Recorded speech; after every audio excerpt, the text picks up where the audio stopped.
Jelly! Hey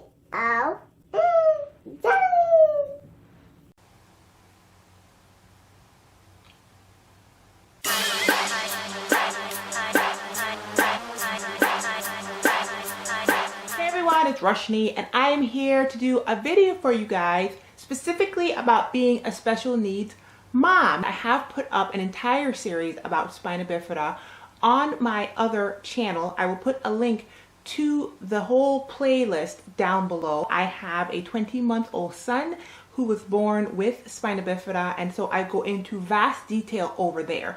This video today is going to be specifically about being a special needs mom and self-blame. I'm not sure if this is going to resonate with a lot of people, but it definitely was my experience. I deal with depression, and because of that, I have what would be considered an internal locus of control, which basically means that when I look at my life, I feel like what happens to me, I am in control of. Now, that can be a good thing in a lot of ways.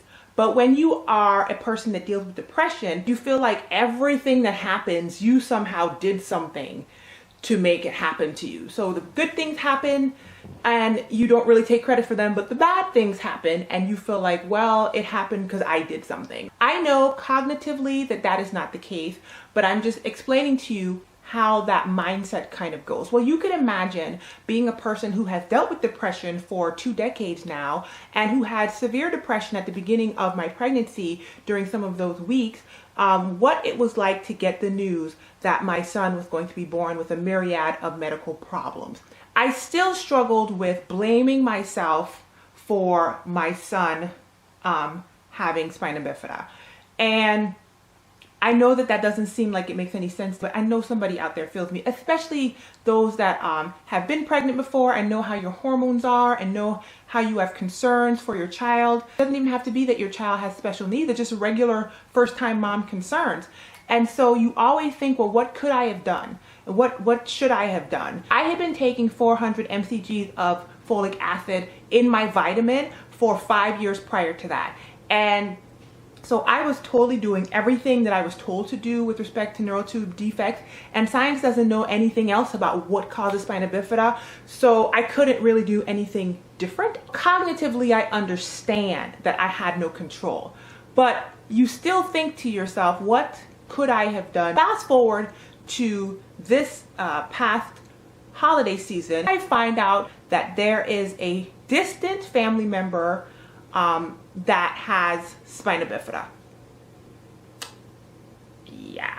Thanks be unto God that I did not know that early on in my, when I had my son or during the end part of my pregnancy, because that probably would have sent me over the deep end in having these thoughts about, you know, the fact that it was somehow my fault. Because, you know, as a mother, you're thinking, it's my body is supposed to make this kid.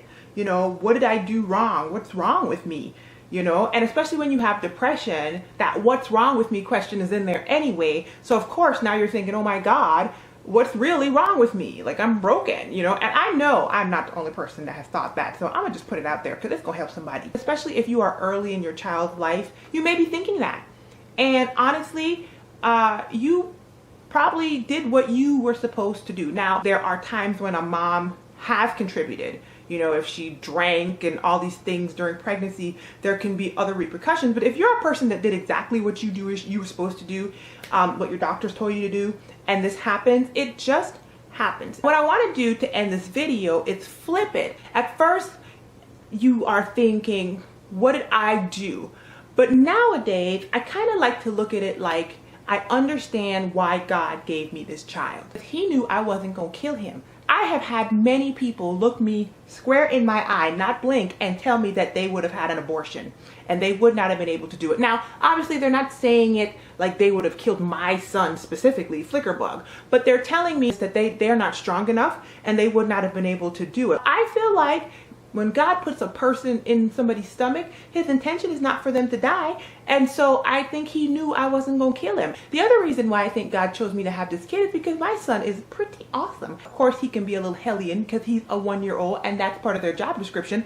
But he is like one of the most wonderful people I have ever met. Not only that, he has changed who who I am as a person. I think I used to see people with disabilities and they were invisible almost.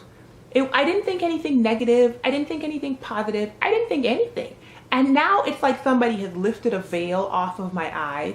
And it makes me sad that that was who was walking around in this body all that time, because there are so many awesome people who just happen to have a physical disability or even other disabilities. He's also teaching me how to love differently. He's teaching me how to be more unconditional and accepting. He's just bringing out a better Rushni. Instead of blaming myself, I just try to realize this is why I have this assignment. Hopefully this video is encouraging to someone. Hopefully this video is inspiring to someone. Hopefully you have learned something if you are not a mom of a child who has special needs.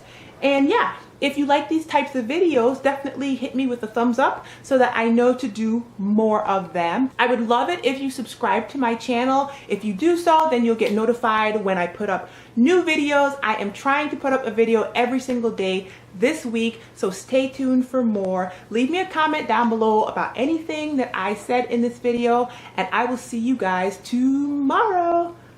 Bye, y'all.